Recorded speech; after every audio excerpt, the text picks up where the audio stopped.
One thing I want you to think about this, though, is about two gardens. And different gardens about 3,000 years apart. Well, could have been a lot longer than that, but a long time apart. There was two decisions made. One decision put us in death. The other decision put us in life.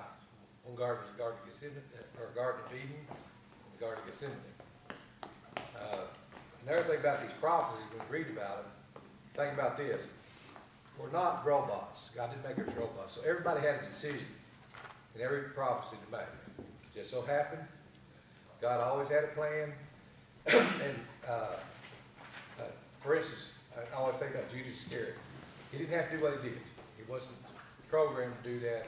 He just did it. That was part of the plan. Somebody was going to do it. He just happened to be the one. So when we read about these fulfillment of prophecies, let's think about that. These were done because Elohim himself was planning this. He didn't wind us up with robots, but this is his plan. And somehow, however he does this stuff, is always pointing to a specific period of time that we're going to talk about in the month of December. Okay, number one, whoever's got that. In parentheses right before the Joshua 11:23. So Joshua took control of the entire land, just as Yahweh had instructed Moses. He gave it to the people of Israel as their special possession, dividing the land among the tribes. So the land finally had rest from war. Okay, that was fulfillment of the prophecy. And the reason I'm saying, we're not looking at the prophecies of Scripture, because most of us have read them. We know the prophecies. Sometimes we forget about when they were fulfilled. So that was the prophecy Abraham made that he was promised that he was going to have, that his descendants would be, like the sand on the seashore. And that was the fulfillment there. The next one, and I'm going to do that first, was the slavery and the exodus of Israel. We don't have one for this because it was too long. And that's covered in the first 14 chapters of Exodus.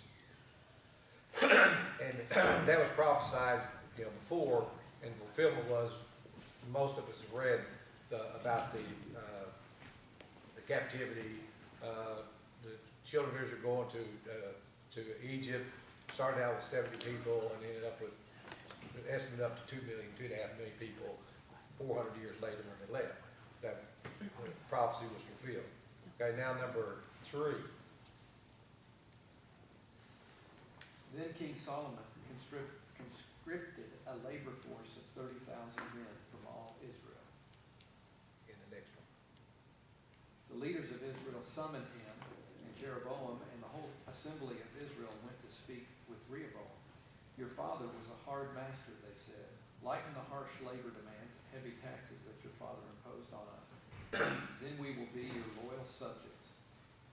3 days later, Jeroboam and all the people returned to hear Rehoboam's decision, just as the king had ordered. But Rehoboam spoke harshly to the people, for he rejected the advice of the older counselors and followed the counsel of his younger advisors. He told the people, my father laid heavy burdens on you, but I'm going to make them even harder. My father beat you with whips, but I will beat you with scorpions. Okay, that was in the, remember when the children of Israel asked for a king, and God was telling Samuel was upset about that, and God was told Samuel, it's not you they're mad at, they rejected, it's me. And he said, but what will happen when you choose these kings, this is what happened. That's the fulfillment of it. We can see the kingship of Saul and then David, and then now, Solomon. Well, everybody thought Solomon was a great king, but he had forced labor camps. Okay, number 4. Okay, 1 Kings 12. When all Israel realized that the king had refused to listen to them, they responded, down with the dynasty of David. We have no interest in the son of Jesse. Back to your homes, O Israel. Look out for your own house, O David. So the people of Israel returned home, but Rehoboam continued to rule over the Israelites who lived in the towns of Judah. When the people of Israel learned of Jeroboam's return from Egypt, they called an assembly and made him king over all Israel. So only the tribe of Judah remained loyal to the family of David. Okay, that was the fulfillment of prophecy that Israel would be divided into two kingdoms. It was the northern kingdom with 10 tribes and the southern kingdom with 2 tribes. It says just Judah in most things. I don't know why they never concluded Benjamin because it was, but Judah and Benjamin was part of that. That was a fulfillment of the prophecy that the kingdoms would become divided. Number 6. That night the angel of Yahweh went out to the Assyrian camp and killed 185,000 Assyrian soldiers. When the surviving Assyrians woke up the next morning, they found corpses everywhere. Then King Sennacherib of Assyria broke camp and returned to his own land. He went home to his capital of Nineveh and stayed there. One day while he was worshiping in the temple of his god Nisroch, his sons Adrammelech and Sharezer killed him with their swords. They then escaped to the land of Ararat, and another son, Esarhaddon, became the next king of Assyria. Okay, that was in prophecy given to that Jerusalem would be threatened by Assyria and be saved by the power of Elohim. That was one of the attempts that Elohim had always made with the people of Jerusalem and basically Israel to come back to it. See, I can help you. But every time he showed that, then later on they would turn away from him. Number 7. Your enemy is coming to crush you, Nineveh. Man the ramparts, watch the roads, prepare your defenses, call out your forces. Even though the destroyer has destroyed Judah, Elohim will restore its honor. Israel's vine has been stripped of branches, but he will restore its splendor. Nineveh's exile has been decreed, and all the servant girls mourn its capture. They moan like doves and beat their breasts in sorrow. The next one is, during Jehoiakim's reign, King Nebuchadnezzar of Babylon invaded the land of Judah. Jehoiakim surrendered and paid him tribute for 3 years, but then rebelled. That was in answer to the prophecy that Jerusalem would, or that the Assyrian would be. Now, see, not all prophecies, like I said last week, not all prophecies was about the Jews. Some prophecies had nothing to do with the Jews. In this case, this is one of them. There was prophecies actually had them in the Syrians, but the Assyrians at that time were very powerful, and they were, they attacked Jerusalem.